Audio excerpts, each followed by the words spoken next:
Hello दोस्तों, मैं फिर से हाजिर हूँ एक और नया वीडियो लेके।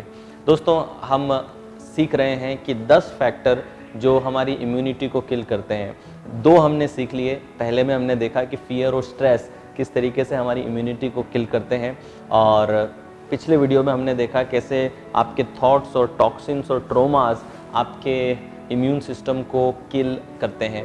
आज के इस वीडियो में हम सीखेंगे ये 4 फैक्टर्स जो आपके इम्यून सिस्टम को किल करते हैं: lack of sleep, lack of water, junk food and sugar and caffeine. दोस्तों, ये बहुत सारे रिसर्च में पाया गया है कि अगर आप अच्छे से सोते नहीं हैं तो आपका इम्यून सिस्टम सप्रेस होने लगता है और आप बार बार इन्फेक्शंस को कैच करना शुरू कर देते हैं। इसका मेन रीज़न ये है कि जब आप सोते हैं या फिर आप जब डीप स्लीप में रहते हैं तो उस समय पे आपकी बॉडी एक विशेष प्रकार का प्रोटीन रिलीज करती है जिसे कहते हैं साइटोकिन्स।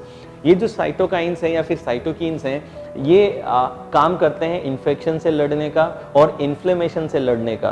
तो जब आपके ऊपर कोई अटैक होता है बैक्टीरिया का या वायरस का, तो उस समय उनको इन्फेक्शन को किल करने के लिए, और कई बार किलिंग में इन्फ्लेमेशन बहुत हमारी बॉडी में हो जाता है, उस इन्फ्लेमेशन को शांत करने के लिए हमें साइटोकाइंस की ज़रूरत पड़ती है। जो लोग सोते नहीं हैं या उनके अंदर स्लीप डिसऑर्डर होता है, उन लोगों के अंदर साइटोकिन्स की कमी आने लगती है, क्योंकि ये प्रोटीन सिर्फ जब हम सोते हैं तभी ये प्रोटीन डेवलप होता है। तो जो लोग कम नींद ले रहे हैं उनके अंदर साइटोकिन्स लेवल कम हो जाते हैं, जिसकी वजह से उनकी इन्फेक्शन को फाइट करने की जो कैपेसिटी है वो कैपेसिटी भी बहुत ज़्यादा डाउन हो जाती है।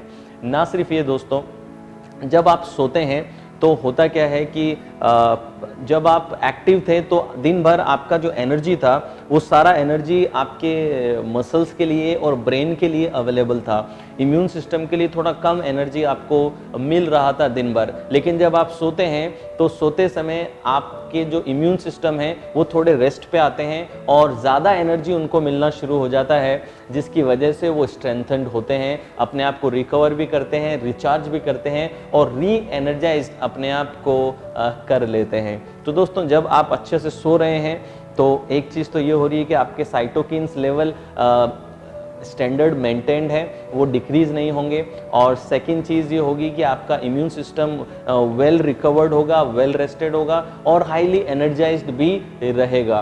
तीसरी चीज़ जो आपकी नींद करती है वो ये करती है कि आपके शरीर में से एड्रेनलिन और कॉर्टिसोल्स के जो लेवल हैं उन लेवल्स को वो बैलेंस करती है। आपका कॉर्टिसोल रिड्यूस हो जाता है, आपकी स्ट्रेस लेवल बंद होते हैं और जो F3 मोड, फाइट, फ्लाइट और फ्रीज मोड जो मैंने आपसे बात की थी, ये F3 मोड आपका शट डाउन हो जाता है ड्यूरिंग द स्लीप। जब आप अच्छी नींद ले रहे हैं उस समय आपका F3 मोड डाउन होता है या फिर शट डाउन हो जाता है, जिसकी वजह से आप अच्छी रिकवरी अपनी बॉडी में कर सकते हैं। तो दोस्तों, अच्छी नींद लेना बहुत ज़रूरी है, जिससे कि आपके साइटोकिन्स लेवल बने रहें, आपका F3 मोड बंद हो जाए, आपका इम्यून सिस्टम जो है वो वेल रेस्टेड हो, उसे इनफ एनर्जी मिले। और साथ ही में जब आप सोते हैं तो आपके ब्रेन के जो टॉक्सिन्स हैं या फिर बहुत सारे थॉट्स जो आपके दिमाग में चल रहे थे वो भी रीअरेंज होते हैं, वो भी सेटल्ड होते हैं, जिसकी वजह से आपके इम्यून सिस्टम पे पॉजिटिव इम्पैक्ट पड़ता है। देखा गया है कि जिन लोगों में स्लीप डिसऑर्डर रहते हैं उनमें दिन भर थकान रहती है, वो बार बार बीमार पड़ते हैं, इन्फेक्शन से वो बच नहीं पाते और इनको एक बार इन्फेक्शन लग जाता है तो उस इन्फेक्शन से बाहर आना भी इनके लिए मुश्किल होता है। तो आज आप चेक कीजिए कि आपके स्लीप ऑर्डर्स कैसे हैं, क्या आप स्लीप डिसऑर्डर को फेस कर रहे हैं और क्या इसकी वजह से आपको इन्फेक्शन ज़्यादा हो रहे हैं। आज चेक कर लीजिए। मैं आने वाले वीडियोज़ में आपको बताऊंगा कि अपनी स्लीप क्वालिटी को कैसे इम्प्रूव करें ताकि आपका इम्यून सिस्टम और ज़्यादा स्ट्रॉन्ग हो सके।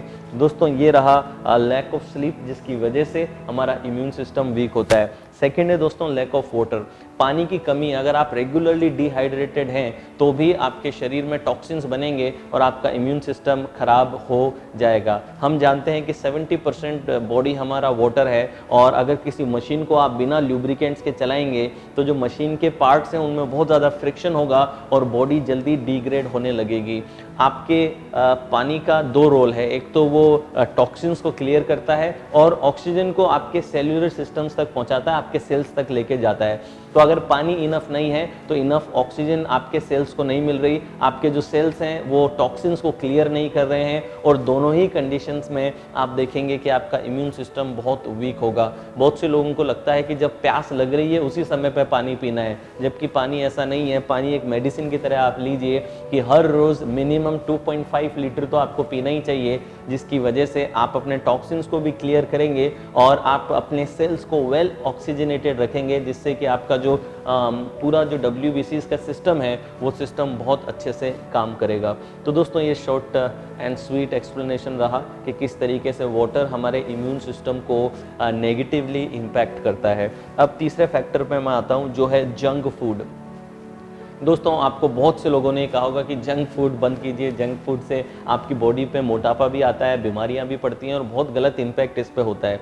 दोस्तों ज़्यादातर जंक फूड जो है बर्गर, पिज़्ज़ा, पास्ता, ये जो प्रोसेस्ड फूड, सैचुरेटेड फैट्स हम लेते हैं, इन सब में एसिडिक नेचर होता है। ये आपके बॉडी के एसिडिक लेवल को बढ़ाते हैं, और जब आपका पित्त लेवल या फिर एसिडिक लेवल बढ़ता है तो एसिडिक लेवल में आपके WBC जो है वो अच्छे से सर्वाइव नहीं कर सकते, और एसिडिक लेवल में जहाँ एसिडिटी ज़्यादा हो इसी जगहों पे आपका शरीर बहुत ज़्यादा बीमारियां उत्पन्न करना शुरू कर देता है। तो आप अगर जंक फूड बहुत ज़्यादा ले रहे हैं तो ये जंक फूड आपकी इम्यून सिस्टम को प्रभावित करता है, नेगेटिवली प्रभावित करता है, और आपके WBCs की इन्फेक्शन को फाइट करने की कैपेसिटी को कम कर देता है, और वो इन्फेक्शन को फाइट करने में ज़्यादा सक्षम या ज़्यादा कैपेबल नहीं रह पाते। तो जंक फूड भी आपको बहुत ज़्यादा इम्यून सिस्टम को वीक कर रहा है। तो ये जो बर्गर, पिज़्ज़ा और ये ब्रेड्स और प्रोसेस्ड फूड, सैचुरेटेड फूड, ये सब जो चीज़ें हम खा रहे हैं हमारे खाने में, ये जंक जो है गार्बेज की तरह काम कर रहा है और हमारे इम्यून सिस्टम को वीक कर रहा है, सप्रेस कर रहा है। आज इस कोविड-19 की सिचुएशन से हम लोग गुजर रहे हैं। इस सिचुएशन में बहुत क्रूशल और बहुत इंपॉर्टेंट हो गया है कि हम हमारी इम्यूनिटी को स्ट्रॉन्ग रखें। पहले हम अगर ध्यान नहीं देते थे, इट्स ओके, मगर अब हमें ध्यान देना पड़ेगा अगर हम हेल्दी रहना चाहते हैं तो। एंड लास्ट है दोस्तों शुगर एंड कैफीन। दोस्तों ये पाया गया है कि जब बहुत ज़्यादा शुगर आपके शरीर में जाती है तो शुगर एक टेम्पररी कोमा में आपके WBCs को कर देती है। ना सिर्फ ये कि ज़्यादा शुगर जो है आपके जो गुड बैक्टीरियाज आपके गट में होते हैं, मैंने बताया था 2 किलो से ज़्यादा बैक्टीरियाज आपके गट में है, ये उनको भी किल करती है, उनकी एफिशिएंसी को भी रिड्यूस करती है। और खाना खाने के स्पेशली शुगर फूड लेने से होता क्या है, शुगर लेने से आधे से 1 घंटे तक आपके जो WBCs हैं वो कम्प्लीटली सप्रेस हो जाते हैं, एक प्रकार के कोमा में चले जाते हैं, और ऐसे टाइम पे आपके इन्फेक्शन लगने के चांसेस बहुत ज़्यादा बढ़ जाते हैं। बहुत से लोग शुगर का कंट्रोल अपनी लाइफ में नहीं करते, और कहा जाता है कि अगर आप अपनी डाइट में से शुगर अगर निकाल दें तो 80% इन्फेक्शंस आपको होना बंद हो जाएंगे। देखिए दोस्तों, आप अगर डायबिटीज़ है या कुछ अगर ऑलरेडी आपका इलाज चल रहा है तो मेक श्योर मेरी कोई भी सलाह एप्लीकेशन में लाने से पहले आप अपने डॉक्टर को ज़रूर कंसल्ट कर लें। शुगर एंड कैफीन और दोस्तों यही काम करता है कि जब आप एक्सेसिव, एक कंट्रोल्ड मात्रा में caffeine is good, it keeps you alert, मगर अगर ज़्यादा आप कैफीन का सर्विंग ले रहे हैं, 2 या 3 या 4 कप जैसी सर्विंग अगर आप ले रहे हैं, तो फिर कैफीन आपके इम्यून सिस्टम को डाउन करती है, आपकी इन्फ्लेमेशन से डील करने की कैपेसिटी को डाउन करती है, और इन्फेक्शन से लड़ने की कैपेसिटी को भी डाउन कर देती है। तो अल्टीमेटली आपके इम्यून सिस्टम को वीक करती है। तो दोस्तों इस वीडियो में हमने देखा कि किस तरीके से आप अगर नींद नहीं ले रहे हैं तो भी इम्यून सिस्टम डाउन होगा, पानी कम पी रहे हैं इम्यून सिस्टम डाउन होगा, जंक फूड से इम्यून सिस्टम डाउन होता है, और शुगर एंड कैफीन का इंटेक अगर ज़्यादा कर रहे हैं तो ये भी आपके इम्यून सिस्टम को सप्रेस करेंगे। मैं आने वाले वीडियोज़ में और फैक्टर्स के बारे में आपसे बात करूँगा, और फिर हम टेक्निक्स पे आ जाएंगे कि किस तरीके से हम इम्यून सिस्टम को बूस्ट कर सकते हैं, कैसे नींद लेनी है, कैसे शुगर के सब्स्टिट्यूट ढूंढने हैं, जंक फूड कैसे बंद करना है। इन सभी चीज़ों पे मैं आने वाले वीडियोस में आपसे बात करूँगा। Till then take care.